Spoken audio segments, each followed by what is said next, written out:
I always thought the pool was a mythical type of creature when I first got mine. Hey, I'm Tony Collin, the How To Hero. In this video, I'm going to break down cleaning your swimming pool to get it ready to open for the season. The first thing we're going to do is we're going to skim the debris off the top of the pool.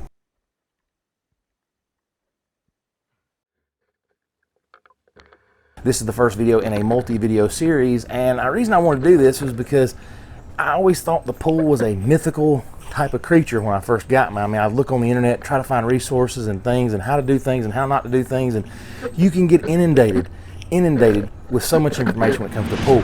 But really, this thing is super simple. The step I'm going to show you today is actually cleaning the pool, getting it ready to open. Now, obviously, I didn't think about this video before I got my pool ready to open this year. So a lot of this stuff I've already done, but I'm going to walk you through the steps anyway. The second thing we're going to do is we're going to dip the debris out of the pool.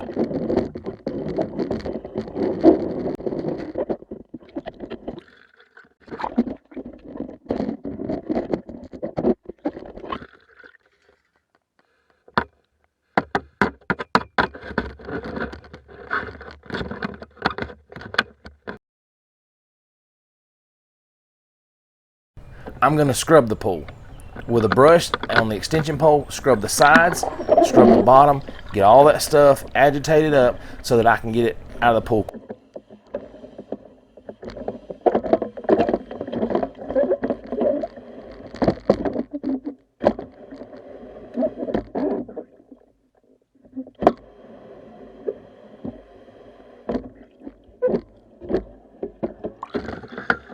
The fourth step is vacuuming, and I've got two options here that work great.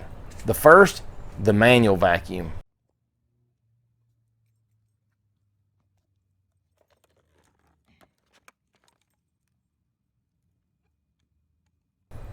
The positive thing for the manual vacuum is it's cheap and affordable. You can buy these kits on Amazon. I'll put links in the description below. They're very affordable, and they're absolutely a lot quicker, relatively. You got to put in the manual labor, and therefore it makes it a little harder, but to me it's a lot quicker. In 15-20 minutes, as long as it's not a huge amount of work out here, I can actually get the pool clean, vacuumed, and ready to swim in just a few minutes. You got to remember, with the manual vacuum, everything comes through the head, up the hose, into your skimmer first, into your pump filter, which is basically another skimmer right before the filter. Then it goes through the filter, then it goes through the pump and into the sand filter, dichotomous earth filter, cartridge filter, whatever you have, it goes through that. So using the manual thing, everything in the bottom of your pool goes through your filter. I don't have a problem with that as long as it's small stuff, relatively easy stuff that's going to filter easy, not going to clog anything up. You start getting leaves, big chunks of debris, rocks, things like that that may, obviously that stuff should never make it through your skimmer basket, but you just, you're taking that chance on something happening. And that does stink. But again, you're talking $30, I shouldn't say $30, you're talking a cheap manual vacuum versus the expensive one. I'll leave that one up to you.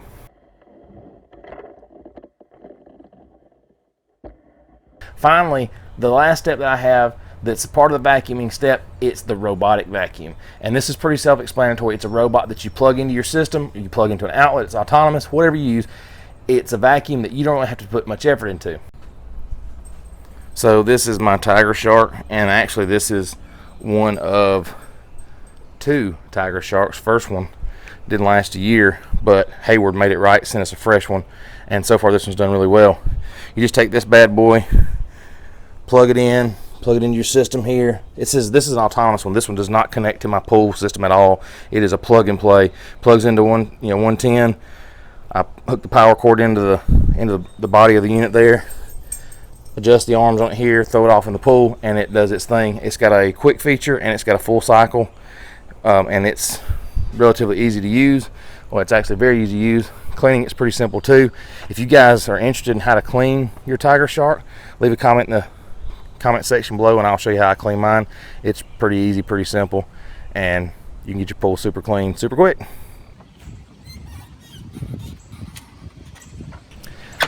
With the robot, it's a great machine, no manual labor. You throw it in, you forget about it, it runs on its own, it cleans the pool I don't like one thing about it. Well, there's a couple things I don't like about it. I like having one because it's one of those real quick things. If I know we're having a party, I can throw it in the morning of.